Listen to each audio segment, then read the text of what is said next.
కాబట్టి ప్రతి ఒక్క రైతు ఈ నెమరేడియం మందు వాడుకోవాలి. 16వ రోజుకు దాదాపు మేము నాటేసే స్టేజ్కి వచ్చింది. మాకు అన్ని రకాల అంటే దాదాపుగా ఇప్పుడు మేము వరేస్తాం, పత్తి వేస్తాం, మిర్చి ఈ పంటలు వేసుకుంటాం. అన్ని రకాల పంటలు వాడుకోవడానికి మేము సిద్ధంగా ఉన్నాం. నా పేరు రామచంద్రం, మా నాన్న పేరు రాములు, నంగనూరు విలేజ్, సిద్దిపేట డిస్టిక్. కల్టివేటెక్ వారి నెమరేడియం మందు గత 16 రోజుల కింద మేము నారు పోసుకోవడం జరిగింది. ప్యాడీ వరికి సంబంధించిన నారు ఇది పోసుకున్న తర్వాత 3 రోజుల తర్వాత కల్టివేటెక్ ఎంప్లాయ్ వచ్చి ఒక డెమో ఉంది, చల్లుకుంటే బాగా పనిచేస్తుందని చెప్పిండు. మేము నమ్మలేదు. ఈ నర్సరీలో ఏదైతే ఉందో ఈ కల్టివేటెక్ మందు పశువుల ఎరువుతో వేసుకోవడం జరిగింది. ఎంత కాన్ఫిడెంట్గా చెప్తున్నా అంటే ఈ మందు నా దగ్గర 2 నర్సరీ ప్లాంట్లు ఉన్నాయి. ఒకటేమో నేను మొత్తానికి కంప్లీట్గా వాడలేదు, అది ఒక 3 రోజుల ముందు పోసుకున్నా. 3 రోజుల తర్వాత ఎంప్లాయీ బలవంతంగా మాకు చేయించడం జరిగింది.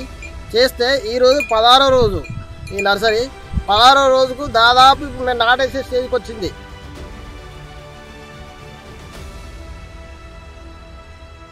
కొసలేరా పడ్డది. దాంతోపాటు గ్రోతింగ్ తక్కువ ఉంది. అంటే మేము ముందు ఇంకా ఈ 3 రోజుల ముందు పోసుకున్నాం, దాన్ని పోసుకున్నా కానీ అది గ్రోత్ రాలేదు, కొసలేరా పడుతుంది. దాంతో అన్ని రకాల డిసీజ్ స్టార్ట్ అయింది.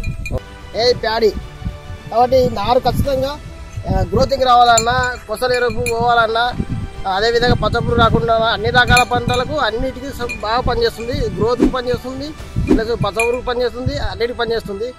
విత్ సాయిల్ అప్లికేషన్ చేసుకోవచ్చు, ప్లస్ స్ప్రే చేసుకోవచ్చు, ఏమైనా పశువులకు చల్లుకోవచ్చు. మాకు అన్ని రకాల అంటే దాదాపుగా మేము వరేస్తాం, పత్తి వేస్తాం, మిర్చి ఈ పంటలు వేసుకుంటాం.